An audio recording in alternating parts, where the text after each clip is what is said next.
And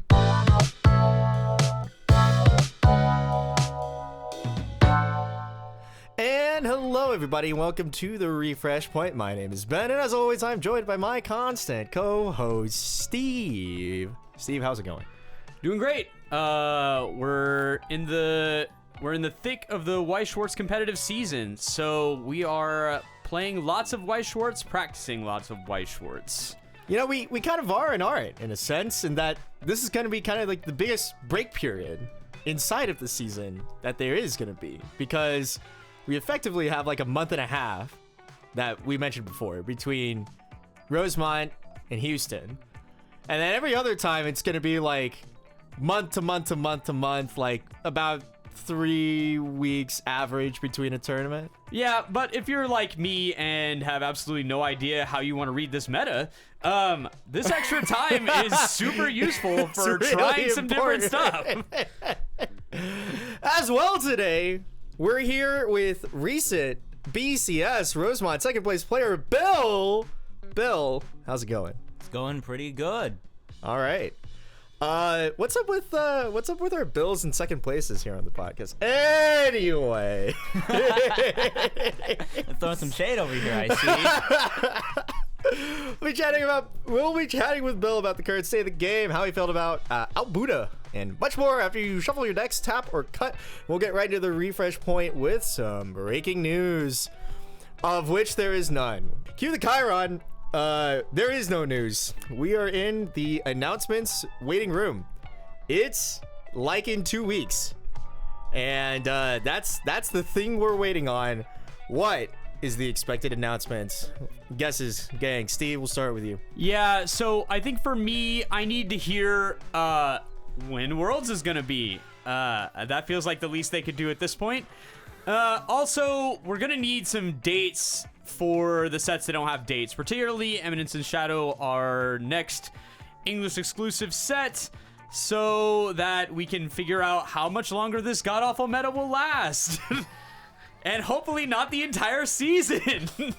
I mean, great meta. Sorry, I misspoke. What do you mean? It's a great meta. We're having a great time. You just haven't found your deck that you've accepted is potentially okay into some of the very top decks and not okay into the others yet.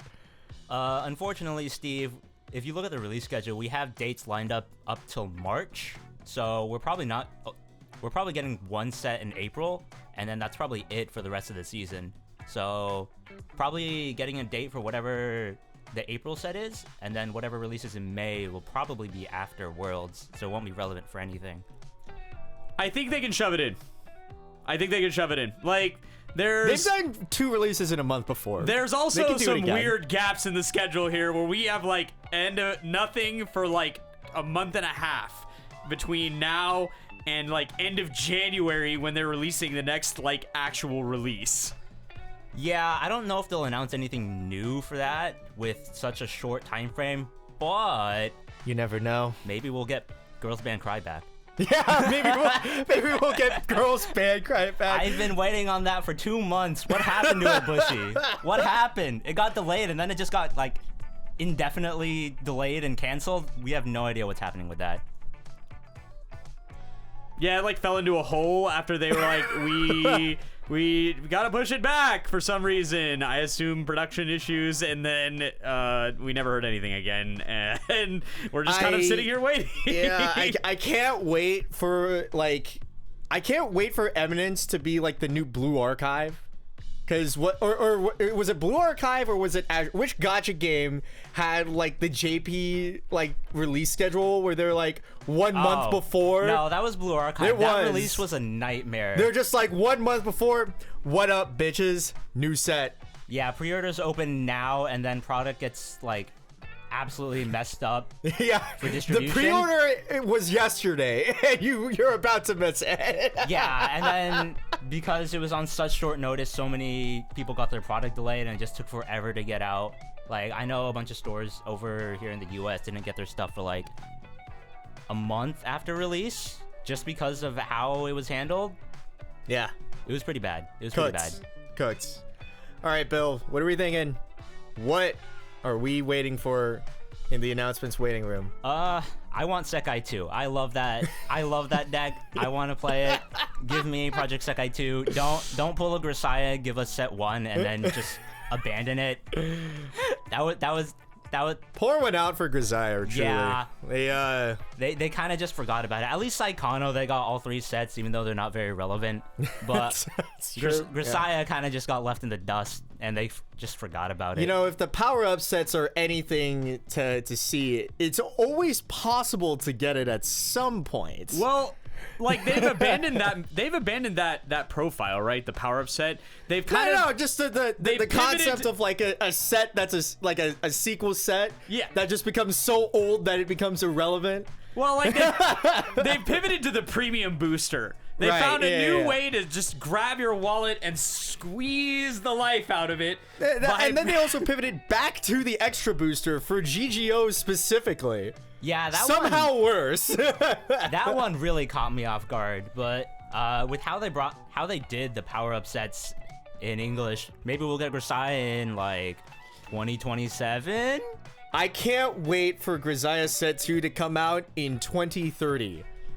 Here's the thing, though. Here's the thing about Grisaya Set 2. They still use the Set 1 finisher. Like, they didn't give that thing anything. They're just like, here's a bunch of obfuscation and stuff. We're going to test out the link mechanic. It's garbage, but we'll fix it eventually. And they did when they brought Link back for big robots. Yeah, Macross.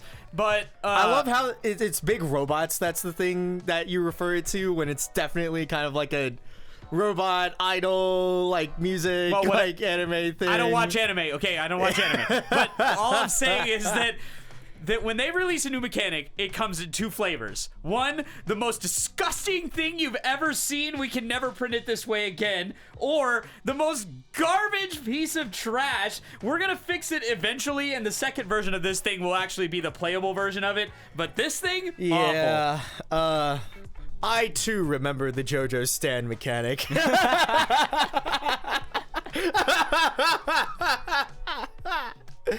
I too remember the JoJo stand mechanic. They literally printed, like, there's a 1 combo on the stand mechanic in part 5, and it's just that garbage. Turns out, if I have to discard a character every turn to recur the 1 combo and then put it back, it's not exactly plussy. No, not really. Not entirely great. But yeah. Announcements, waiting room. Man. I would like the funny thing is, like, I've gotten what I want already. I set out near the beginning of the year when the Revue Starlight visual novel released to beg and plead Bushiroad for the refresh counter. I was like, this is so cringe. I want a refresh counter. I'm pretty sure other people do. All 50 plus people that are in the Revue Starlight deck building Discord at this time.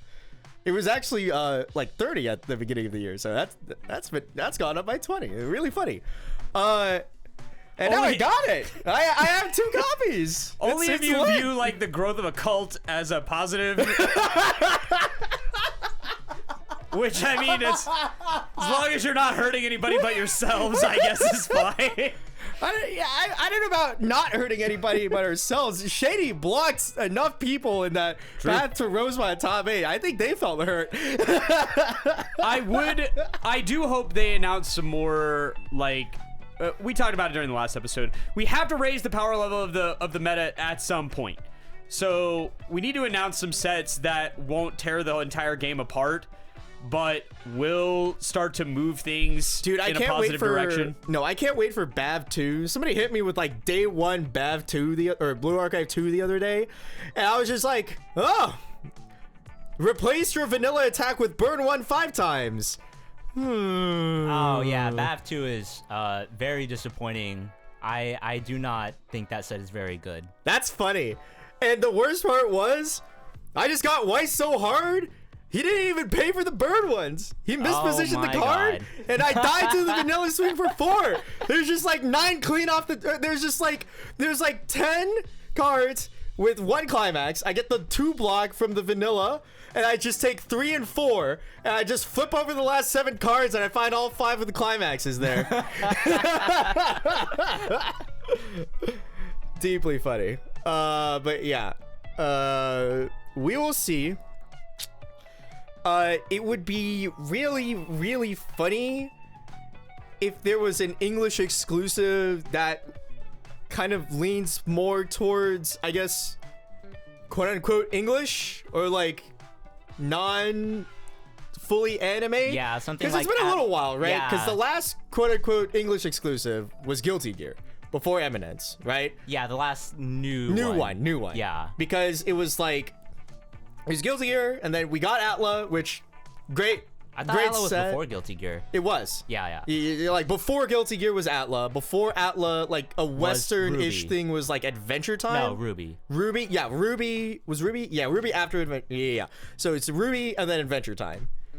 Adventure Time was earlier. Yeah, correct. Yeah. We're going backwards. Yeah. So, you know, I feel like it's been a second, and like Guilty Gear isn't even really. That's just a Japanese fighting game. Like, man, I don't know what we're doing, but like, yeah, man, sure. Set 2, please. Dual rulers anime set 2. Anybody? Please. Actually, that's what I want. That's what I want from the announcements. Guilty Gear 2. You want Guilty Gear 2? Yeah. Make that a real set. Yeah. Make that like actually like super competitive. I'd be okay with that. Guilty Gear could use some love. Exactly. It gets played here and there, but it's not particularly meta breaking or anything. No, it's really not. Yeah. No. So like I like give Guilty Gear some funny stuff, huh? Come on, let me give me a way to unlock this 2-1 that like burns 2 twice and heals in exchange for attacking. All right. It's honestly, if there's anything that we've learned in the past, is that the set 2 of an English exclusive bangs. That's just all there is to it. Like every time they put out a Ruby set 2 Premium? for AOT, Ruby Premium, the SDS 2, yeah. If an English set gets a second set, oh, it's cooked. That set's gonna be overpowered. Atla is Atla the only one that like we got set 1 and it cooked? I think Adventure Time had some stuff in its day, but never like ridiculously so. Right, sure. But yeah. AOT 1 was god awful, dude. It's hard to like Ruby like Ruby 1 was like in its time, didn't it? AT, it was like Adventure Time and Ruby were both like fine. Yeah, like not like meta defining, but like could do stuff. Right, for sure. But like yeah, the set 2 always sends it to the moon, where it's just like oh, we're just gonna print like omnidirectional mobility gear and a guy that bounces back to your hand and searches the gear, salvages the gear, and a finisher that's like one of the best finishers in the game at the time, and yeah, Ruby was like fully hexproof board changer, and yeah. It's just like stop, help. Yeah, the funny thing about Ruby was just like, all right, hear me out, guys. You've been playing Door Standby. Might I introduce you 2 variants on the menu? Choice Standby and Actual 8 Standby to abuse your board things with instead. Yeah, funny times. Guilty Gear 2. I would like Guilty Gear 2. It doesn't seem likely. I'm pretty sure it won't. But also, yeah, would be really cool. Do we think ban list? Do we think ban lists at all? No, I don't think so. They've had a pattern of doing ban lists twice a year, one in the summer, one at the start in the winter. We just got our summer ban list. I don't think they'll do another one. Just feels really unlikely. Yeah. If we get a ban list, actually, that'd be crazy work. I would be okay with it because I think Bang Dream is running a little too rampant right now, especially if you look at the usage statistics for Rosemont. But I don't think we'll get That's like one tournament, right? Yeah, it's like that's we haven't issue even too. like it is obviously strong, but there hasn't even been like room to maneuver where it's like there's been like the funny debate about, you know, is Nikkei like legitimately that much better than Bang Dream? Is like other decks prey on it, etc., etc. Yeah, they also have no they have those blog posts talking about like their reasoning for banning, and they just don't have the tournament statistics to go off of. And Because like we've had Like one, they have like 3 BSFs and 1 BCS. Yeah. That's like it. Sorry, And it's only been- that's only in the US. They've had like 6 BSFs and like 3 BCSs. Nope, this is only one. Only This is- one. Oh, really? Across Yeah. all regions? I think across all regions. This is the next first one, BCS? I think Okay. the next one is the first or second weekend in November. I think. And that's Mexico City, right? I think so. And Asia, EU, they didn't have anything? I don't believe so. Yeah, they didn't. Okay. So then, yeah.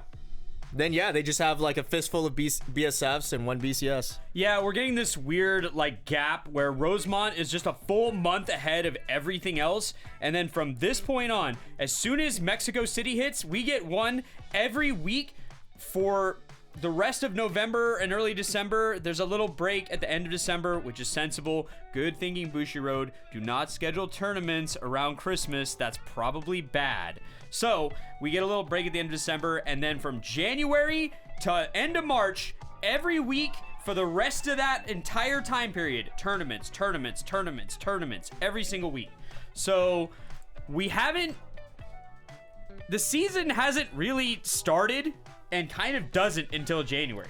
See, that's what I was trying to tell you earlier when you tried to say that we are in the middle of the season. Well, we're in it. We're in it. We're in it. Like, middle of it in the sense that, like, you should probably be practicing and shit. You know what I'm saying? That's true, Like, yeah. If you have designs on, like, going to Worlds and doing well, you should probably be, like, thinking about how to win one of these things. Yeah, for sure. Unless you just win the very first one that you walk into a month before all the other ones, and then you're like, man, I'm piss chilling for 6 months. Yeah, it's pretty nice over here. I don't have to think very hard about these upcoming BCSs. Yeah, I'm really sure. That's really nice for you. I gotta just chill and hang out for a bit. I'm really happy for you, man. That's really cool. Actually, other funny thing for me is that because I asked really, really nicely, not on my hands and knees begging and pleading or anything, if I could stream any BCS at all whatsoever. If they actually let me, my chances of playing a tournament and qualifying goes down by the second. This guy's like, I'm in danger. It's like the monkey's paw curls. Oh, you wanted to stream some games, huh? We'll let you. I was like, right. Yeah. The problem with asking is now they might say yes. Which I'm okay with, to be fair. It just means that I'll have to I'll probably have to pretty guaranteed, unless I crack off like an insane run somewhere, just really have to eat that flight so that I can go witness greatness whenever Bill flies over. You could witness it from the stream. Yeah. You know what? comfort of your Actually, own if I home. stream enough BCSs, maybe they'll just let me stream Worlds. Guys? Question mark? No, ain't no way, bro. They got like the professional, like they got the squad, man. They got True. They got Zabuton. They got Zabuton, and last year they had Randall. And Yeah, Randall, Like, and, they've had the chairman before. Like, Yeah, for sure. Yeah. The world's cast. They kind of bring it. Yeah. Yeah, for sure. Yeah. But Zabuton is the staple, man. Didn't he miss it last year? Like Explicitly? Yeah, I think so. Yeah. Like it was just like the timing of it was just wrong. Yeah.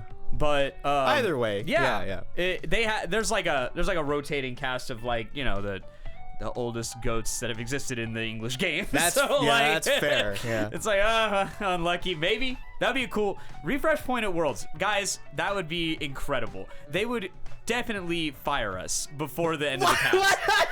I'm sure it would be me. I'm sure. I'd be like, oh my god, look at that fucking throw! And they would just be like, cut the stream, Steve, murder this.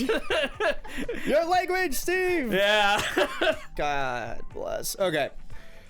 But yes, so we'll see. Fingers crossed. Would be really cool. And then if not, then I'm playing. Like it is what it is. As always, Steve and I are going to all of the US BCSs. We're planning on it. I will probably continue to go even if I both don't get to stream and qualify for a Worlds invite, mostly because we kind of already said it, and at this point we're about to go to 2 more that we've already booked travel for, and then the two left are like Duluth is relatively cheap and cool to go to, and then Philadelphia is cool. Like, we love Reading Terminal Market. I love eating cheese bowls. Cheese boats. Terminal Market's pretty good. Yeah. Can confirm. Yep. So that's that for now. And now we'll transition into position 0. It's been a while. The music's off so that we can focus on our guest. We're interviewing him. It's Bill. Bill has been at this point, relatively long time DFW player, in the sense that the game scene has existed for approximately a decade. A little plus. Then he has played in it for nearly half of that time at this rate. And so how you doing, Bill? How you feeling? We're doing. We're certainly doing. We're certainly doing. This is your first Worlds invite, but you have had multiple top 8s, top cuts in the last like 2 to 3 years at this point. No? Yeah. So we're finally breaking through. Finally. How does that feel when you got the win to get into finals? Did that feel? Was there like a significant like breakthrough point there for you? There was. It was pretty surreal, to be honest, especially with how that game went. I definitely, at some point through middle of the game, I definitely thought I wasn't going to make it to finals. But Mai happens. Mai does things. And it just felt surreal and pretty big sigh of relief after that. A lot of the stress went away after confirming getting a Worlds invite. Yeah. Now, it's definitely... It is actually really funny how that goes at, like, Bushiro tournaments in comparison to others, where it's, like... Because, like, it's specifically this Worlds invite in this kind of structure, there's, like, a lot of stress relief going into the finals of the tournament. Finals was definitely a lot more relaxed than semifinals, for sure. Which is actually just, like, a really interesting concept, right? Because... I feel like in most other card games, right, it's like every breakpoint is going to matter. Like, it's really not done until you win.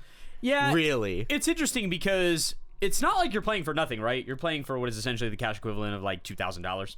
Yeah, pretty much. Or 12,000, depending on like the flight fluctuation. But yeah.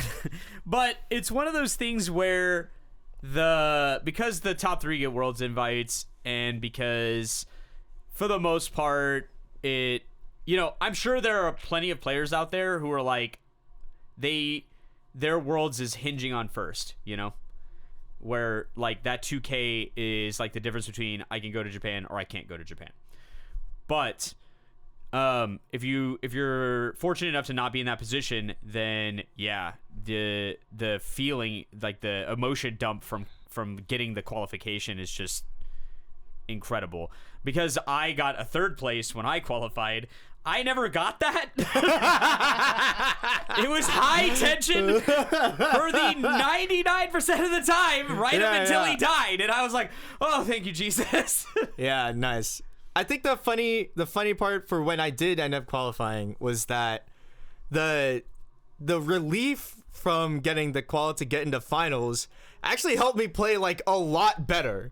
You got screwed on your game, Bill, so it really didn't matter.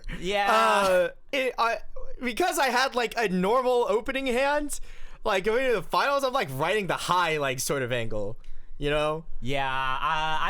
wish that was me. I wish. But you want to tell the class what hand you opened in the finals? Oh yeah, so grand finals, we draw up our starting hands, and immediately before Mulligan, I have like 3 climaxes and 2 level 3s.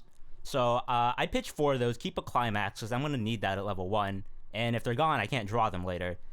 Immediately draw 2 more climaxes and like 2 other level 3s or something that I can't play. Immediately draw clock draw. I have like 1 level 0 shitter I can swing with. Swing with that. Carmen swings back, and I cancel one of them somehow, which leaves me stuck at level 0. I'm at like 0.5 or something. Clock, draw. Still don't have any playables. Hand still like 2 climaxes. or like 2 or 3 climaxes and just a bunch of shit I can't play. So just clock draw pass turn, and the game just goes farther and farther downhill from there somehow. Yeah, I mean, and Carmen just had like a normal Nikkei. Oh yeah, Carmen was just like vibing on the other side of the table, and I'm just here like, well, I can't do anything. I already have my invite. I've already lost. Let's just play it out. yeah, for fun, for the game. It's kind of like, you know, like I think it was Clinton Chan up in Chicago who I first heard it from, or maybe Steve said that Clinton had said it, where it's like you just need like 2, like you can take like 2 losses, and if they're at the right times, then all good. Yeah, no worries, right? Where it's like, and your 2 losses were kind of crazy timing, actually. At the very start, round 1, and at the very end in finals. So yeah, local man picks the right timing to lose 2 Weiss Schwarz games, gets a world's invite. And they were the only Nikkei players I fought. Yeah. Coincidentally. Yep. How does that feel, playing Bunny Girl into Nikkei for your money? How do you think it feels? I don't think it feels terrible. It's definitely not great. You definitely do struggle to clear board a little bit if they get set up too hard, but it's not unwinnable. Finals, as you already know, was just a complete mess. Not a real game. Round 1, that one was a real game up until the finishing turn, where double my combo hit 1 climax, and I dealt total 2 damage and a penalty because the climaxes were all in the top and he just blocked everything. Banger. Sometimes unlucky. Yeah, I think that's kind of one of the big takeaways about icy tail finishers or coin flip finisher, degenerate gambling, is that sometimes you lose. I played it. I get to call it that, but I played it in Worlds, for God's sake. But yeah, that's why didn't you play it here? I mean, Bill played it. And he got second, but he believed more than I did. That's, okay, got it. That's why. So I want to ask because I definitely am curious to hear your take on it, because obviously you've been grinding it, playing it. Do you think that we will see this set continue to do well throughout the season, or do you feel like it needs to have the right kind of run in order to get these type of results? I definitely think we'll see it. I think a lot of people are still going to play it. A lot of people still have faith in it. I think it's still pretty good. We definitely won't get results like Nikkei or Bang Dream will, for sure, but I do definitely think we'll see it in top cuts, like, pretty often. Like, the shell is generally consistent enough, right? Yeah, and of course, like, it's resilient-ish to stock swap as well, in that it's spending it all to put the cards into memory. Yeah, and I think also we got to remember that, like, it's Bunny Girl, guys. Like, people really like Bunny Girl, okay? Yeah, For some reason. Yeah. He says, as he hastily hides his My pop-up mat that he got in Japan. Yeah, for sure. But I think I generally agree, though, man, if you play 2-up finishers and, like, it doesn't work out, like, you can't get them both into your hand, it's so gross. It's just so gross. Yeah, it's pretty rough, but the deck has enough tools where it is actually, I feel, pretty easy to get 2 finishers into your hand. You do have to play a lot more carefully. Like, you have to be careful they don't get lost in stock or clock. But I did get double finisher, I think, every game in Rosemont. So I think it's pretty reasonable. Yeah, much like Chainsaw Man, the Bunny Girl setup is a lot easier than, let's call it, Gura, where, like, Gura has to kind of struggle to put the pieces together.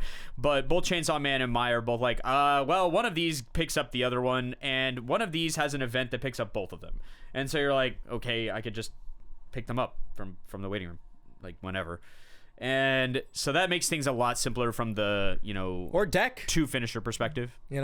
Just like play the 2-1, fulfill your memory condition, get a finisher, all one fell swoop. Maya has multiple options for just grabbing it directly, whereas something like Gura, you just have to grab it off climax combo or something, or like a brainstorm, and just grip it for the rest of eternity. You just can't let that go. Whereas something like Chainsaw Man or Bunny Girl, they have the flexibility to let it go or grab it later in the game because they have so many or such good tools to be able to grab them at any point. Yep, pretty much. Wind back the clock a little bit. When did you start playing Weiss Schwarz, Bill? The week before the pandemic. That's rough, buddy. The week before the pandemic, I brought a Review Starlight trial deck. Hell yeah. To hang out with my friends, and they taught me how to play the game. Hell yeah. And then I did not play the game for a year and a few months because of the pandemic. Yep. And then local started back up, and I started playing the game around May, I think, 2021, when everything started opening back up. For sure, yeah. How did you... Many different players like treat Weiss differently. How did you end up ramping more into playing competitively? Because people will play casually, and some people will always be playing casually. They'll be like, all right, like I've got my set and it's a vibe. We're vibing. We're having a great time. I'm turning cards sideways. I'm milling my deck down. And, a few of us may or may not be in this room decided that we really, really, really would like to try out a BCS or two. What kind of pushed you into that? Dallas is full of absolute fiends for Weiss. Absolute fiends. And I kind of just got dragged along for the ride, and now I'm here. Now you're here. What's crazy is that, I didn't go anywhere during the pandemic. And when I came back to going to game stores after the pandemic ended, a whole ass Weiss subgroup appeared overnight. Where I was like, who exactly are all these people and why are they good? Have they been playing? Are they just pandemic resistant or whatever? I don't know. But yeah, I mean, there may or may not have been multiple different weekly nights of people going over to my place. That's a studio apartment at that time with nobody else in it, where we're just like, but Weiss Schwarz? Yeah, and so both Bill and Ben kind of spawned out of that group where it was just like, oh, there's 6 people that I don't know who they are, and I know everybody. And they're here now, and I guess they're part of things? ? But it's been really good. It's been really good. The people who have come to the game, in the last 3 or 4 years, not that we were shit before that, but just the ramp up, of you and Bill and Billy have just been phenomenal to watch. As a person who's been playing card games for a super long time and was turbo shit for a really long time,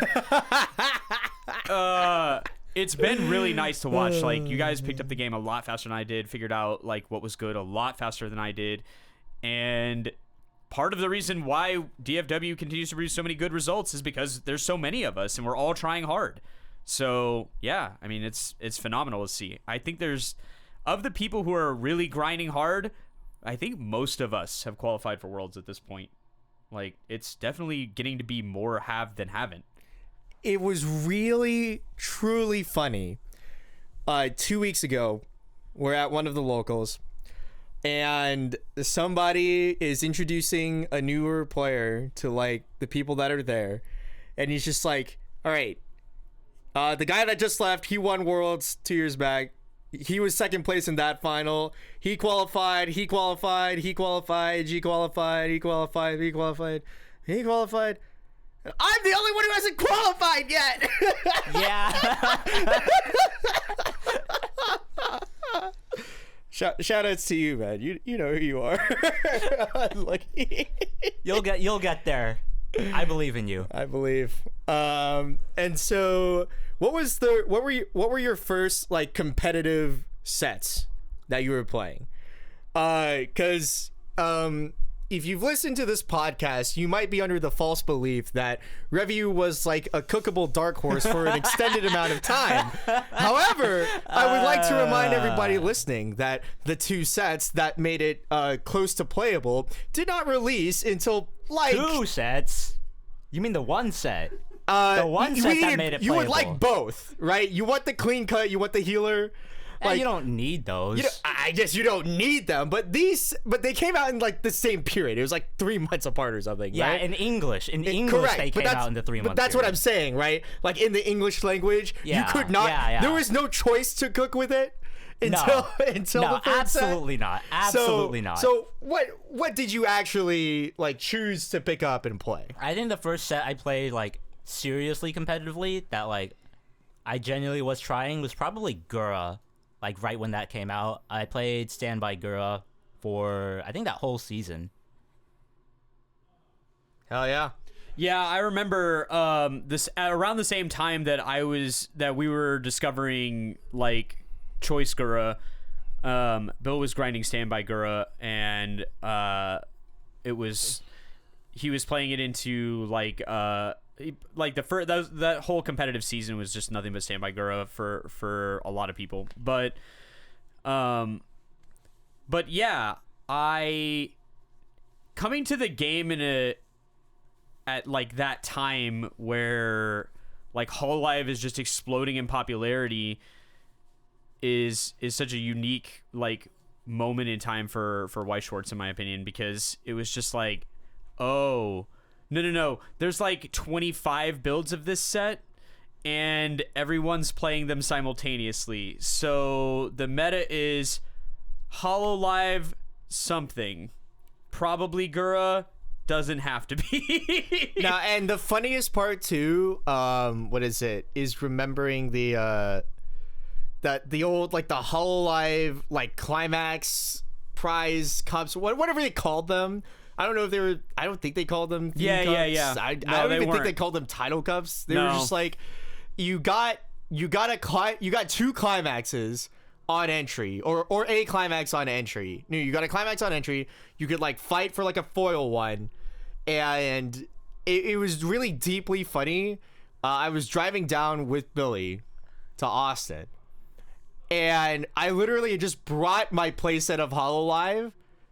And I was just like, all right, I'm just going to build a deck on site. I'm going to crack open this entry climax. And I'm just going to run it with another climax and build it and play it. Because there's so many like cards just in general that consolidate into a deck that you just kind of do whatever. Like it's not like it's going to end up being good.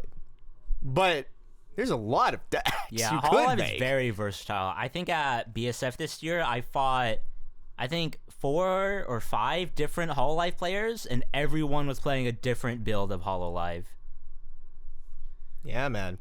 That's crazy. So, first time qualifying for Worlds.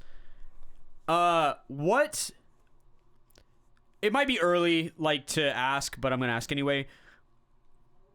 What are your expectations for Worlds? What would you be happy with result-wise from Worlds?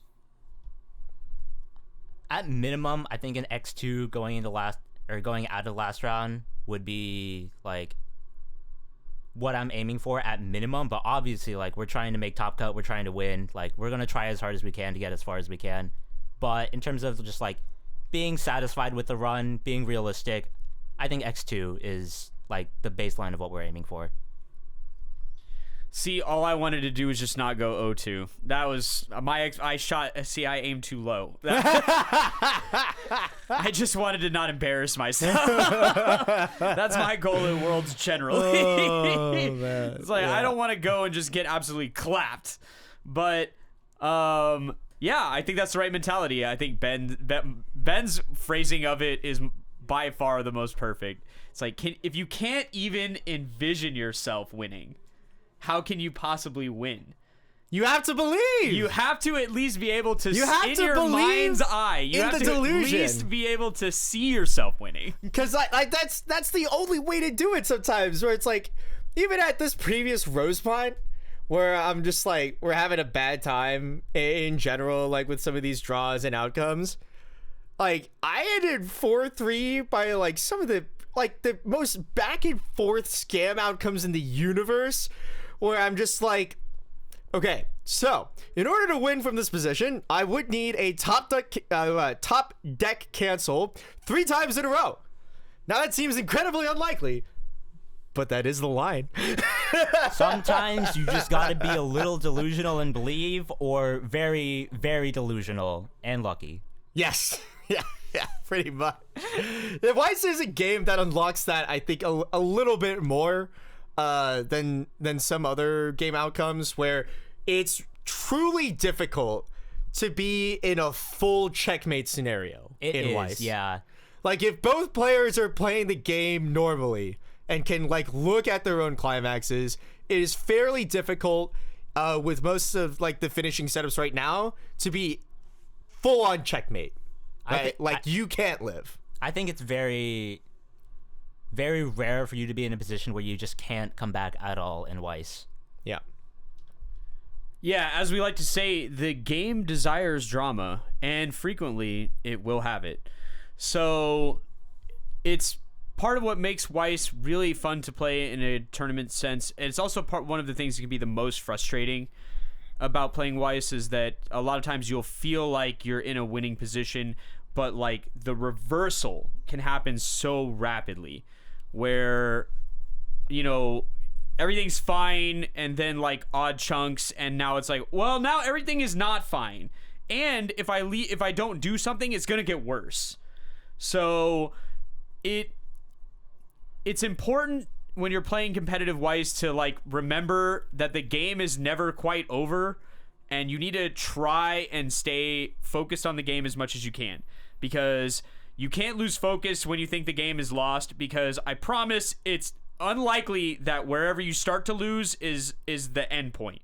Like, it will go back and forth more. Yeah.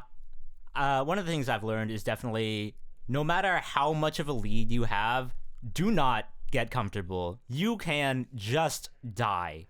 And it's actually even more insidious at some points if you get to some of these really strong compressive states. But then, you know, like if you have a board, let's say, like I feel like the most insidious kind of place to get comfortable is legitimately 2-2. Okay, you're a 2-2. You are uber compressed. You have like 10 clean stock, full grip, like, you know, full board. You swing over them, your board is not empty, and they look at you and they've put out the board of shit. 1-1-1, you take to 2-5, and you're just like, It's not impossible. Interesting. I see that I have a deck of 7 climaxes and 12 cards, huh? I wonder what I should do about this. Been there, done that. Yeah. And I think the other thing is that players will build decks to try and, or at least it happens to me, where it's like you will build a deck for the scenarios that you think can come up, but the more you start to diversify to handle different scenarios, the worse you become at handling like the 80%, like how the game's normally gonna go, and the harder you try and fight for those edge cases in deck building, the worse it gets. Where it's like you're harming the consistency of your 80% to try and fish for the 20%, so that you always have, you know, the out, right? You want the outs to all game situations. But the reality is that, like, sometimes you just need to acknowledge that there are going to be some losing lines and losing game states, and the more you try to fix those, the weaker your standard game states will become. And you probably shouldn't try to just like cover all the access points. It's like, okay, well, we're just gonna have to accept that, like, if these things happen, if X, Y, and Z happen, it's bad. Yeah, I tried telling that to Revy Starlight players. Well, it's like, I saw them. Sorry, it's just really funny because I know Bill's seen it too, where like somebody posted it, like some of these Review JP lists are like some of the most insane one of latent, like it just reminds you of like some of like the peak slime builds too, where they're just like, I have 10 different level 0 one-ofs. They're all for the exact niche scenario. How will I draw it? Great question. Well, and like part of it is just the way the deck is. So Yeah, I've been yeah, playing for sure. I've been playing a lot of Freerin lately. And what's cool about Freerin is you've got like this really cool event package. You've got really nice deck control and good characters and like pretty okay finishing. Like it's fine. It's cheap and effective.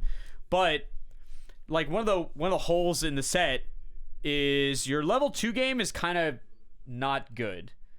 Like no matter what parts of it you try to like put in, because they have like a level 2 bomb that gives power based on number of events. They've got a level 2 bouncer. They've got some really questionable early play healers. But for the most part, you shouldn't lean into that space.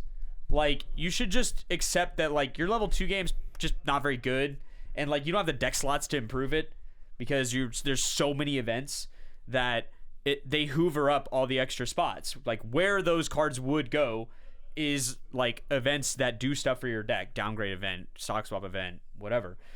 So you need to accept that like that's just the way the deck is, and if you try to lean towards fixing that, you're going to harm the other game states. And for Bill, I'm curious what you think. You've been playing Oshinoko 2, playtesting a bit, because we are anticipated to get it basically right before Worlds, a Bunny Girl classic at this point.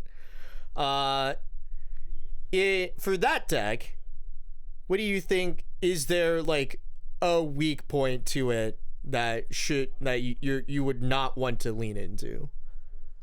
I haven't been playing it for very much, so I can't really speak to that. Definitely a net deck type of stuff. Fair play. How about Bunny Girl then? Bunny Pretty sure you've Girl? been playing that enough. Ooh, yeah. I definitely have had much more practice with Bunny Girl. What's the thing that you're like, it'd be nice if I could fix this, but maybe not Weiss. I do think Bunny Girl is a very solid deck, but board control, I would say is Bunny Girl's biggest issue. The best thing Bunny Girl has to clear board is the 2/1 that also bonds for your Mai, which you will probably send to memory. So you have to choose between swinging with that to get rid of something on the board or using it to grab the finisher, which you need to kill someone. And other than that, Bunny Girl just doesn't have a good option to clear a board. Like if they have a 10k body, like that's pretty much the only thing that can guarantee swing over it, unless you want to like slam down an early play healer and pray you trigger some doors and give power with your Brainstormer. Yeah, for sure. Yeah, I think the other thing that's striking about Bunny Girl, though it's not unique to the game, it's becoming more and more just a feature of some decks, or not a feature, but like a downside that nobody cares about because it's become so ubiquitous. It hasn't been a problem. Their 0 game ain't great at reversing anything really. Very low power. Barely anything above 2k, and it barely anything at 2k. You know, it's mostly just 1500 and below like value pieces, which is becoming like a big part of like just things that we're all ignoring about Weiss Schwarz, where it's like if we all collectively decide that we're not going to play 2Ks or bigger, then I guess we could just get away with it, and it just works. Now then, you say this, but every time I think about that you said that, and then I queue up into a Bunny Girl player, and I get hit with the fucking turn 1 Futaba 3K. The amount of times pluses in this environment has just lived because the power line of zeros just isn't big enough to beat 3K. It's surprising. Right now. It's so cringe, dude. Yeah, and they're running one of it. Like they probably got one of it. Probably the stock card, bro. The vanilla stock card. I see. It's 3K. Yeah, They play 4 of it. Sure. This guy, it has no big zeros in the deck. That's not big. No, that's not big, bro. No, yeah. In the current environment, it is big. in modern Weiss. No, even within modern Weiss, bro. Like, when was the last time? Okay, besides a Hololive player that fields an Aqua, when was the last time that you actually got hit with something bigger than the 3K? It's delicious, Millum. Very easy. Easiest response I've ever had. Sorry. You're infected with the local environment of slime players. But, like, like, Amoris, Millum, who else? Nikkei's got that stock kicker that they play sometimes. Sometimes. Big if true. Yeah, not every list plays it. Yeah. Like, people definitely have tools to answer something that big, but it's not in every deck, and it's not in that every deck, common. and it's not, like, incredibly, like, common that they'll win the coin flip to draw it and, like, answer your 3K, I feel like. No, 3Ks can live, but it's one of those things where that's not there because it's 3K. I know, but it's annoying that it can. And, like, the reality is that, like, regardless of whatever card that the 1-0 interacted with, they would run 4 of it. That's true. This is true. That being a 3K is a fine feature of the card, and only because of the nature of how the Weiss meta kind of is in its current state. But the rest, I don't know. Like, we've entered into this weird time period where, like, we all just handshake the idea that, like, if we just all play 2K and below, then we don't have to care about power because everything reverses everything. And so we're like, I can run this 1,000 power Rico because my opponent has a 500 power Rico, so I can beat over it. It's like, okay, I guess, yeah. Yeah. But it is interesting. Now then, for you, Bill, you're biding your time until the World Tournament. Let's look a little bit off into the future. After this Worlds, regardless of the outcome, how much more do you feel like you would want to push? How much is enough? We're still playing. I know you're still playing. We're gonna win Worlds. That's true. At some point. That's the goal. All right. And then we'll do it again. Okay. My goat. What else am I gonna do with my free time? The real world championships, Ben, are the friends we made along the way. Says the world champion. Yeah. He can compare, I see. It does offer a unique perspective. But yeah, I think I agree. It is a legitimate question because is the next target Hololive OCG Worlds? Like, yeah. Like, all right, Bill. Like, how many Golden Road. How many card games are we worldsing in? That's the question. 1. If we could get another one, that'd be nice. But it's not high on the priority list. It's not very high on the priority list. That's fair enough.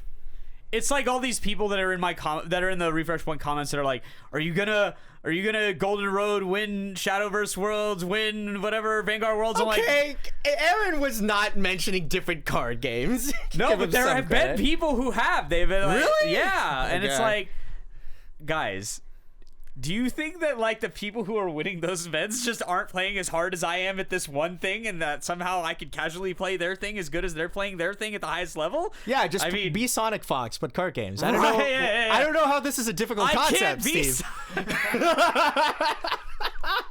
Just be Justin Wong, but with card games. I'm sorry, but just be Daigo. I'm not Sonic Fox. Just be Daigo. He won in multiple different SFs. Yeah, easy. yeah, or yeah, Kakeru. Yeah, easy. Got him. All I gotta do is just quit my job. It's the easiest thing I've ever done. Well, I do want to say congratulations, Bill. I'm really happy that you were able to get the qualification. There's a number of people who got so close so many times that, like, it was giving me anxiety, and I just wanted to see them push it over the line. Like, we had Andrew do it last year. If he had been close a bunch of times, and now you've been close a bunch of times and pushed it over. And I think one of the best takeaways from that, for people who are listening and people who are grinding, because we know the real ones are always grinding.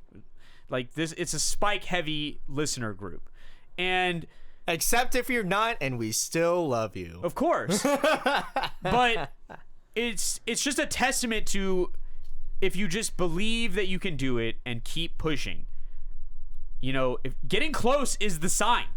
Like, that's not the sign to give up. That's the sign to keep going. Because you're close already, and all you need is just a few more, like, things to go the right way. You're already skilled enough. If you're making cuts, you're already skilled enough. Like, please believe that you're already skilled enough. That's not the problem. Even if you're going, like, X2, Yes. bubble out Yes. consistently. Like, that's... Your skill level is appropriate. You just need a couple more things to go the right way. And if you keep pushing, you will get there. You absolutely will get there. And we've seen it in multiple cases. We keep seeing it over and over again. Just you find the people who are like you. Find the people who are grinding just like you and work as a group and grind together, because we've seen that's it how even, you get there. Yeah, I mean, we even see it with the Ohio, like Virginia, Yeah. like et al, like northern, Yeah. like U.S. group, Absolutely. Midwest groupish, where like a bunch of them got into the game fairly recently, and even there was a really fast pop up in our comments, CXT Mexico or CKT Mexico in our comments, who played the 8 choice Kenshin list. Yeah. 3 to 4 months. Yeah, It's a top cut. 4 months of Weiss, and now he's in top 8 because he built something that he believes in, that has a reasonable game proposition. Accelerate the game rapidly at 2. Good old aggro. Nothing beats that. Accelerate the game rapidly at 2 is a real game plan that can yield real results, because level 2 is the hardest, most variant part of the game. That's when the game can go the most right or the most wrong. And if your game plan is accelerate the game state at 2, and if it works, your opponent loses the whole game. Like, that's just how it is. If they're 3-2 while you're 2-2, I promise that the delta of chances for you to win rises by a factor of 5. But if that's the plan and it works, great, it worked. But if it didn't work, then maybe now you're on the back foot. Maybe that's the trade-off, right? But most decks are not as aggressive at 2 as that deck is, because it's dropping multiple small packets, burn one. So, or burn one. So it's not symmetrical. You have a different game plan, and you're executing your game plan well, things are going well, you're going to win a lot of games. That's just all there is to it. Because most people, when they hit 3, they're going to feel pressed, and they want to equalize, or they want to reach, because they'll feel like the game is in danger, and it is. So they will reach further than they think they can, and when it fails, which happens all the time, like if you're trying to kill your opponent from 2-2, I got bad news. Doesn't matter what your finisher is, the math is not with you. So when you reach and fail, then it's like easy cleanup. They decompress themselves, like they set themselves up to die. And so it's very cool to see that. Like, there are more people coming into the game and immediately getting good results, because they're putting together the concepts from other games that they've learned, and they're playing an idea they believe in and playing it well. Yeah. And just because I know you know what this card is, Bill, man, they really improved on that Carico combo from the movie, huh? That 2-1. Yeah, they just get to have this aggro combo on choice, huh? I see how it is. Yeah. Do you know this card to see what I'm talking about? The wind one? Nope. No. There's a 2-1 shot combo. In Revue Starlight, the movie. On attack, burn 1. If you trigger this card with this specific shot climax in the climax zone, it can't even be a different shot. This specific shot climax in the climax zone, and you trigger this card, it counts as shot. And it's on attack, burn 1. And it swings at like 14, 15k or whatever, because you should be swinging with the whatever, like 2-1 cheat Karen. But even so, it's like, yeah, there's a mighty difference between setting that up and playing like a cohesive shell like Genshin 8 Joy. Well, the other thing is that, like, this thing's free, and I think it has a changer, it's Yeah. Yeah. So Karuko walked so that Kendra could run. Yeah. Is what we're saying. Yeah. We had a Yu-Gi-Oh-ish card. You know, the Kari like searches and it like sags and it makes it really easy. And then like 3 years later, we see Licorice Recoil, and they're just like, oh, what if we dialed that up a little bit? Nobody's got anything more? like that card, dude. Nobody's got anything like that card. That card is a full-on Yu-Gi-Oh card. Like, it's just disgusting. That card is disgusting. Like, even the meta JP nasty decks are still, like, looking at that card like, you get 4 stock worth of stuff and a climax for 3? Wait, what? And you just get it, like, from the deck? You just reach in there and just grab it, just whatever, 2 anythings, and then slam?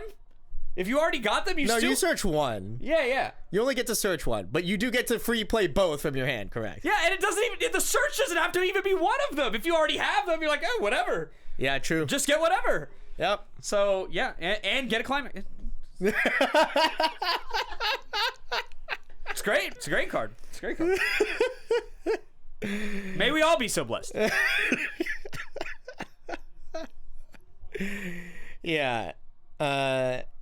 So we'll wrap up position 0 for now. Bill, are there any other thoughts you have about making it over the hump as it is to an invite?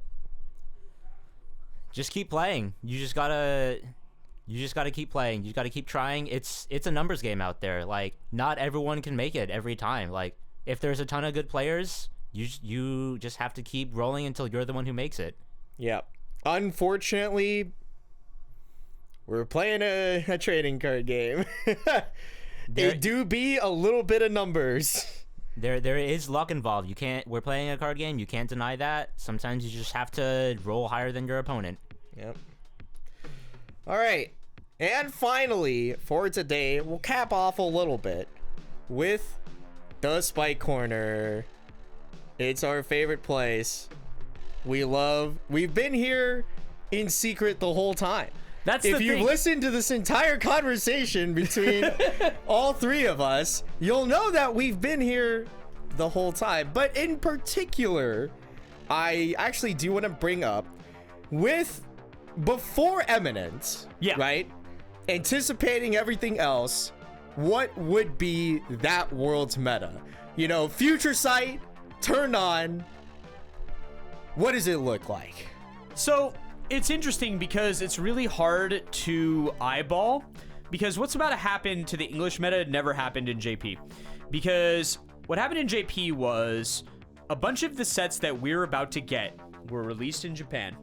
But the problem is there was like a 9 to 12 month hell run where arguably going on 2 years now of like idols. Yeah, exactly. And the hell run of Hasuno Sora, Gakumas, and Shiny Colors, like for a year now, has just been strangling the life out of the JP meta. And so anything that released during that time that was like fringe reasonable probably has something to offer, but definitely can't do shit about whatever this is.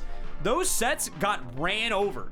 Like ran over like a tank over, just over a car. It's just like smashed. I looked at Kilo's spreadsheet. There's like some GGO and Danda. And that's the thing, is that like people don't understand how many locals there are in Japan. They have no clue, right? The player base is in the millions. The locals are in the thousands. Okay, like an 8-man local where Dan does good is not an indicator of what the meta looks like. Okay, please understand.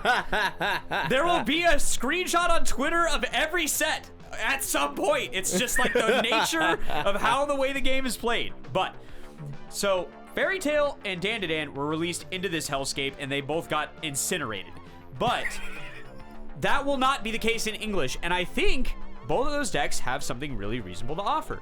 In particular, the Fairy Tail is another memory deck, so we will be dealing with another quasi like my strategy during the game, where like we need to get 4 cards into memory, and we got to do a bunch of hijinks to get them there, because unlike whatever Gakumas, like we don't get free ass memory cards all over the place where we just like stumble into 6 cards in memory, but like. We get 4 cards in memory. We get this cool finisher that also has anti-damage attached to it. And having anti-damage attached to your finisher, you might, like, if your opponent can't answer that, you could live. Like, at 3, you could live. And so you have this, like, much more resilient sort of end game than what you would normally anticipate. So if you get pushed to 3 too quickly, you might still live. You might still be able to pull it out if your opponent can't respond. And even if they can respond, if they can't respond in all 3 lanes, then it makes the whole game... Anybody who's trying to play around the stupid tap counter from Nikkei will tell you, like, just because you can only play it in 1 lane doesn't make it awkward as hell in all the other lanes where you're trying to figure it out. And so, like, having access to these sort of defensive tools that are bolted onto your finisher is just really nice. So, I think Fairy Tail will do some stuff. I think Dandadan will do some stuff. Because Dandadan is very similar to Kenshin, where it's like...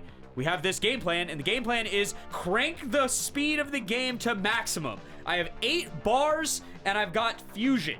So I'm going to be slamming on you all game, every turn. Slam, slam, slam. And my early play 2-1 is like burn, burn, burn, burn.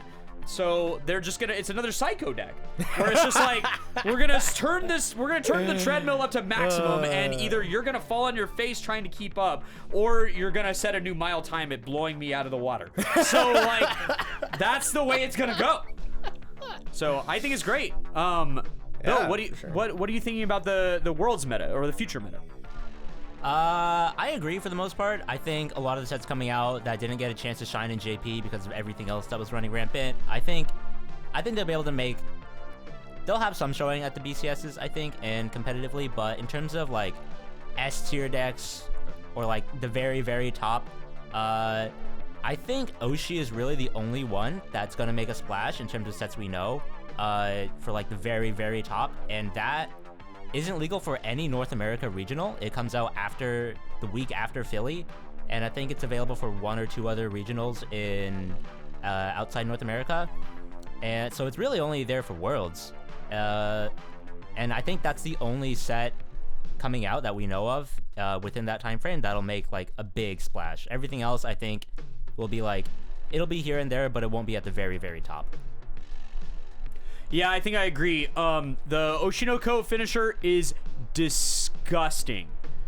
Do not be confused. Now we're back on it. I recall you saying like, it's also another Icy Tail finisher. They have 2 of them now. They can choose between. Not even. I think that was maybe I 2 episodes ago. I didn't undersell it last episode when we talked about it. I'm not gonna undersell it now. Like has somebody been hit with it recently? No, it's not the same as Icy Tail. You could call it Icy Tail, but it's not. Okay. Because Icy Tail can only hit on climaxes. This thing hits on damn near everything. It's 65 to 70% of what the remaining deck's gonna look like. So it just doesn't miss. It ends up becoming burn 1 twice or burn 1 3 times. Like, that's how you should read that card.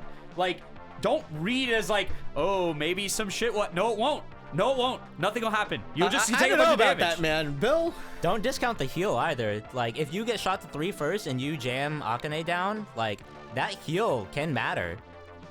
I don't know, Bill. Didn't you have a game like, was that this week where you hit 2 off Akane? Okay, well, sometimes that's wise. Sometimes that's wise. You can't win everything. You might not want to call it gambling, Steve, but we can still call it gambling all the same. Yeah, it's not 100%. It's not 100%. But the other thing is that it's not just the fact that it does that thing, which is very good. It also has the anti-counterplay, right? So it's got the changer that makes where you can't play events. That's really important in the meta because it turns out there's this deck that's got these events that do stuff that are really bad. So, like, we don't want that.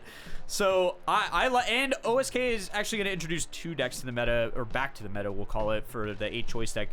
That deck isn't bad. Like, for sure, it's not bad. And if Bang Dream starts to see some action in the ban list, then that deck becomes categorically more powerful because it's a hyper compression deck. It's one of those stack the money to the ceiling decks that like are hard to play right now because Bang Dream will just give you the Giga Punish. But if there's less Bang Dream, then maybe I have 13 stock and there's nothing you can do. Yeah, pretty much. Also, Oshi will get no BCS play at all from any region. No, not at all. No, it gets like 1 or 2. No. So. Oh, he just looked. Yeah. Oh, you just looked? Yeah. So it released on the 27th. The last of the BCS regionals will be on the 28th. So get cooked. So there is no regional where you can play this. So it is important. Fairy Tail will be our last gasp of like what's available to the meta. Which that will only be available for like 4 events. So if you want to know how good this is, you should practice it or print proxies from JP or whatever and get a sense of how it plays because it is particularly nasty and it has a lot of this but better feelings to it where it's like a lot of the cards are like it's like this card but better or it's like this card but stronger.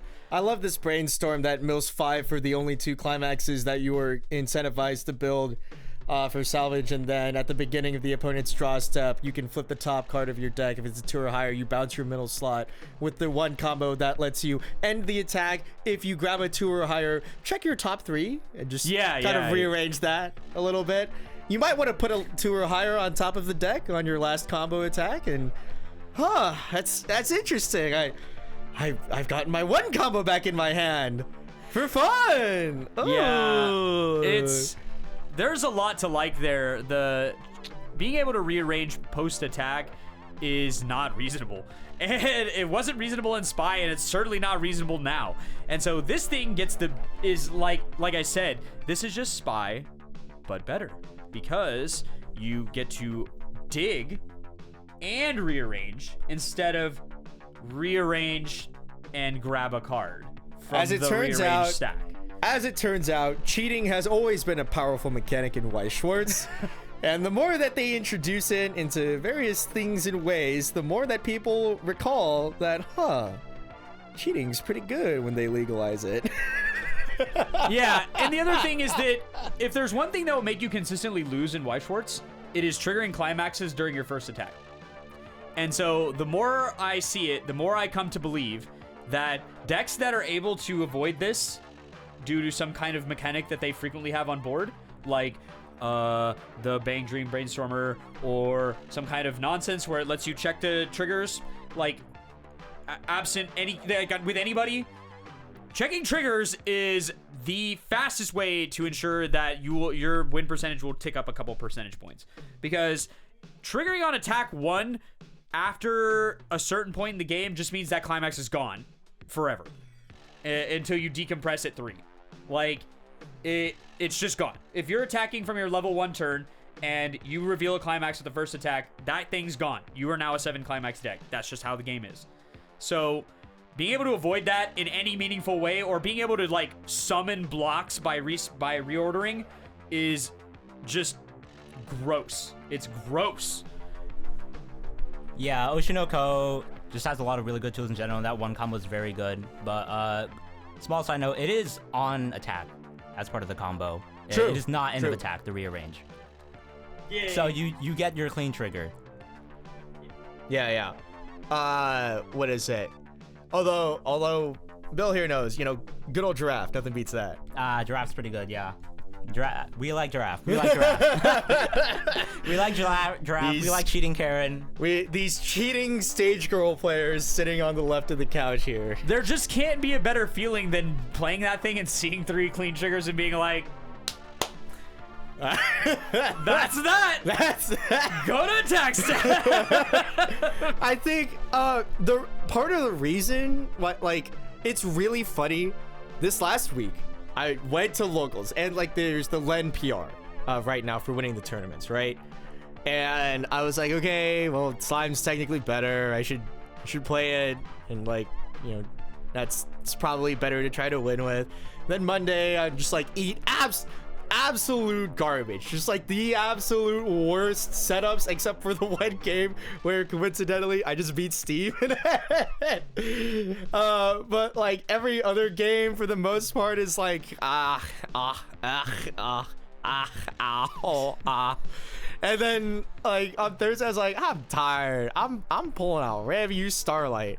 You know, we're gonna have some fun. And every time that I resolve Giraffe, Maya Bomb, Swing with the Bomb, I know it lives, bottom deck your guy. Just like, it just gives me so much life. Just like the most degenerate thing in the universe, where you like look your opponent in the eyes and you're like, you see this coin flip? I rigged it. Yeah, Oshi gets to do that. It's pretty nice. True, yeah. They even get to do it for Giga Choi, where you're like, you see this coin flip? I rigged my one combo back to my hand. And we can rig blocks. Oh, it's gross, man. It's gross. I underestimated how powerful that rearrange 3 is when I picked up the deck. I knew it was strong. I didn't realize how good it felt until I had it in my hands. Yeah, for sure. So, if you are anticipating going to Worlds, you should look. You should look at Oshinoko too, respectfully. And see, and if you end up getting a qualification at, you know, Houston, Pasadena, Duluth, maybe start looking at start looking over at your LGS owner, being like, all right, so you got me for one of these Oshinoko 2 pre-orders, right? You know, if nothing else but to test with even a little bit. But yeah. So, all right. What is the funniest thing that could win Worlds this upcoming Worlds that you think could win Worlds? To cap off the episode, just for funsies, what is the funniest thing that could win Worlds that you believe like viably could win Worlds? That's a good question. Like, what is the absolute, like, you know, not expected? It's gotta be reasonable though. But it's reasonable. Okay. It has to be possible, but still funny. The problem is I'm not super familiar with a lot of the upcoming sets. I just like know them from a vague perspective. So Right. I'm not really sure, because a lot of the things that I think are reasonable, like other people think are reasonable and just have a chance of winning, and they're not very wild card out there. For sure, yeah. 6 choice, 2 pants, JoJo. That's the one. Oh, That's what? the one. Where like Hello? name removal? Yes. Trait Oh removal? my god. Yes. Mediocre but reasonable finishing? Yes. Oh my Jesus Christ. That's the deck where I'd be like, yeah, that guy just ran into everybody who's violated by that name removal. That's all I can figure. Like, people don't understand. You don't understand. You have never once considered this mechanic if you've never faced it. Look at your deck and see how many cards just stop working completely because, like, oh yeah, by the way, where's your Modernia, bruh? Oh, it seems as though you don't have one, because it isn't one anymore, and that sucks for you. Now take this to the dome. And it's like, I thought I was playing the game, but then it turns out I was. Oh, you want to change? Cool. Find an Irons. Find him. Where is he? Oh, you can't play goats either. Yeah. Well, that's on board. Yeah. You lost him. You lost him. You had a sorcerer, but he's gone now. Now he's just a guy. No, it's gross. It's gross whenever that deck is just But it's meme central. only during, like, you can't do a finisher on that same turn. No. It's just for breaking the game in half. Where you're just like, oh, the game I'm just was saying stable. you can't like you can't stop Modernia tap counter and also want to do a finisher. right? No. You're just hitting. Okay, yeah, okay. No, okay. you're just hitting. You just For ball sure, up your yeah. fist and reach way back, and then assert yourself. But there's so many cards that are harmed greatly by this combo. And the rest of the deck is just not fucking fun to play against. I was like, yeah, there was a guy there defending that lane, but then weirdly enough, he died. He got minus 6k power and just died. It was weird. Anyways, direct for 3. And it's just like, this deck is so annoying, bro. It's not that it's overpowered. It's just so awful to play against, where it's just like all the things you don't want to happen in a game are happening to you. It, like... I want to find somebody that resolved that and sent a Bunny Girl player to level 3. And I just want to see the look on their face, especially if they get hit to like 3, 4, like they have to go, and they're just like, well, I have 0 differently named cards in memory, and also I can't add Mai to my hand. Because I have no Mai's in any zone. Yeah, name delete matters more often than you think. Interesting. Actually, I do have one deck that I think does have a semi-reasonable chance and would be very funny to win. Review. Review? That's yours? Okay. Yeah. Okay. Hell yeah. Yeah. We love cheating. Didn't it already get top 8? It did get top 16. Top 16, and then it lost to the Kenshin player by aggro. We talked about this. Last week or 2 weeks ago. And Compo won with it in France on the teams list. And the unifying thread of like matchup spreads of Review doing well so far is never run into an early play like big body level 2 game plan in your entire life. Just dodge slime and you'll be okay. Yeah, like Alice isn't real. You can't hurt me. Yeah, like Shady didn't fight Sao a Alice, single. to be specific. Sao Alice. Oh, nice. Yeah. You can handle Nikke Alice. I guess, but you still get they'll still get the value on you, right? Yeah. Like, that's the thing. It's like, But like you can beat over Nikke Alice. you can at least beat over it for sure. You can't touch Slime Alice or old SAO Alice. Yeah. But it's also like if you never see a Slime or Nikke in your whole tournament run, you know, cheating's pretty good into 1K1 soul decks. It's pretty reasonable. It's pretty reasonable. It's a pretty nice gameplay. And he didn't even run the giraffe. He was just cheating with the old giraffe. He only looked at the top 1 half the time.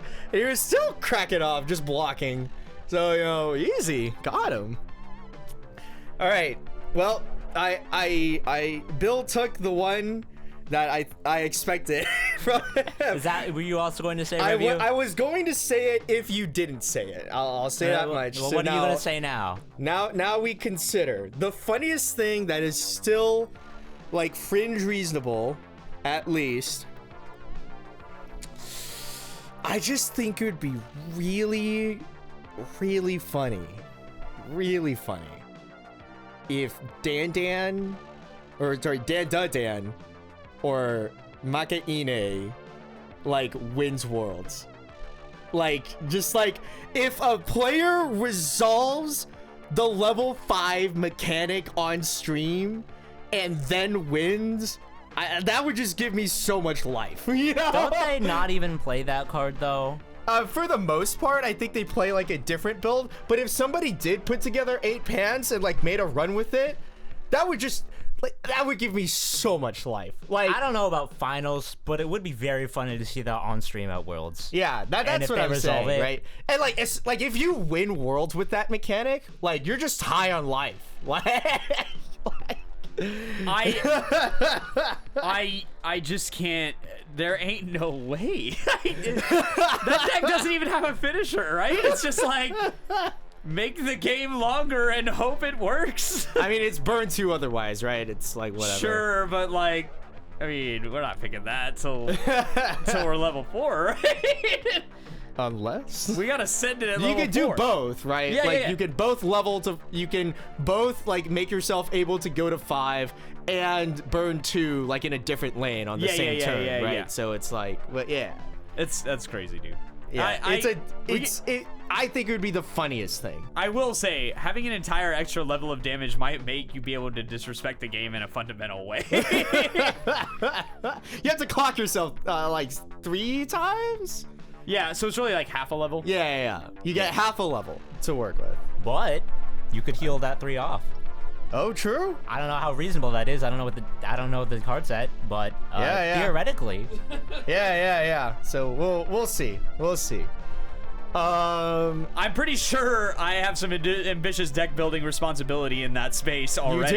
You do. So I'll let you know how good it is. you better get cracking onto that. Our boy Ryan's been waiting. So yeah, on that front, that's that update on that. Steve is working on it. We're cracking on it. All right. Is there anything else that would be funnier that's reasonable? Let me think. I feel like it would have to be something like flashy, you know. Actually, the most funny thing, Mygo got like a bad Exodia. Right? That combo? Mygo got a bad Exodia in the Mygo Ave Mujica set. You can still play it with Oblivionis, right? Like, it would just be 3 color. You just be green, red, blue, and you have to figure that out. But like, you still have Oblivionis. Yeah. So like, that would be hilarious. That would be funny. I'll give you that. And it's Oblivionis, you know? We stock and press. I don't know how reasonable that finisher is, even with such a good resource engine. All right. Last question of the day. Let's all learn what the Myco Exodia does. I know Floyd saying it did play it in like a team's environment, and they got top cut, I think, at Duluth. Really? Yeah. It was like the Mygo Exodia, the Quince Exodia, and one more the Spy Exodia. They had a whole They had the whole team. Exodia team, right? And so now it's just like, okay, let's double check the Mygo Exodia. It's in both colors. Yeah. But I think the main one is in blue. Okay, well then we'll go to blue, and then we'll click over, and we will look respectfully. That's regular, the good Tamori. I think this one's the Exodia one. Okay, on play heal. No, that's not Mygo. That's Krychik. Oh, Krychik. Sorry, No, that's not the Exodia. You're just looking at the wrong card. Yeah, that's part of it though, right? No, this Mygo thing is the clock kick swapping thing. That card right there is part of the Exodia that we just pulled up. I guess it's Krychik. No, yeah. it's this one. It's this one? Oh my god, there's multiple of these. Oh, it's cringe Mygo things. traded. Yeah. It's multiple of these cringe things. Okay. Deeply funny. On play of the starting piece, search for 4 Mygo characters. So you could technically play with Oblivionis, but and put them into the waiting room. You are trait locking yourself. Oh, you trait lock to Mygo. Yes. Oh. I was thinking that like that's the stopping issue. point. Okay. Okay. Oblivionis is you're removing pitch targets you need because they're off trade. Yeah, because it's traded. Okay. Oh my god, you have to pitch 5 Mygo characters. Yeah. Hang on.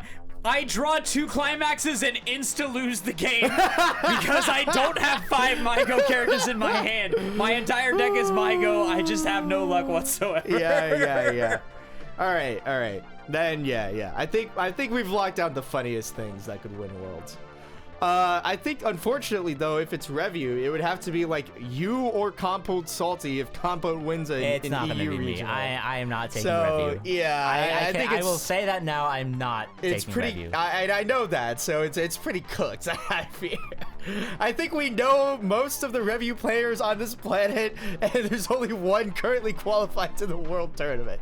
So we'll have to see. Hey, it's only the start of the season. Maybe we'll get another one. Well, no, who knows? Maybe I'll get in there. Big if. Would you take Review to Worlds? Would I take Review to Worlds? Or would you take something like Slime? I think it legitimately depends on how things start shaking out. Like, we're in a weird spot where, like, reasonable 1K 1 soul decks with enough luck honestly, and good piloting can probably get you there.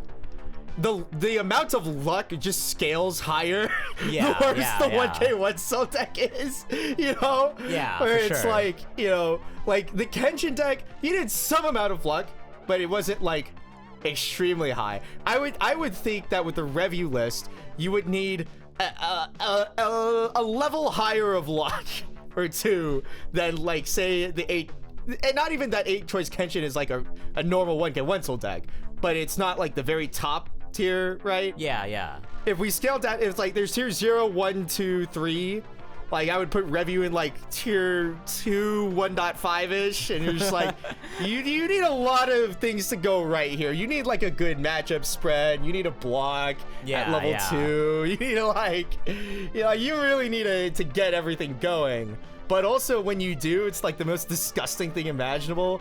I resolved the Free Fresh Hikari twice before hitting level 2 versus somebody the other day. Where I just triple blocked them down at 0 and 1 for 5 turns. I hit level 2 at like turn 7. Oh my god. I'm just sitting there. I'm like revealing cards expecting damage at some point, and I'm just like block. Oh, okay, yeah. I mean, blocks are blocks. I guess that's where I'm at. Giraffe, cheat. It's all clean. All right, go. You know, like that sort of thing. But yeah, no, deeply funny. Thanks for hopping on the show, Bill. Yeah, You know, for sure. It's a great time. And that is our show for today. So tune in next time after your next deck out. And don't you forget to take the refresh point.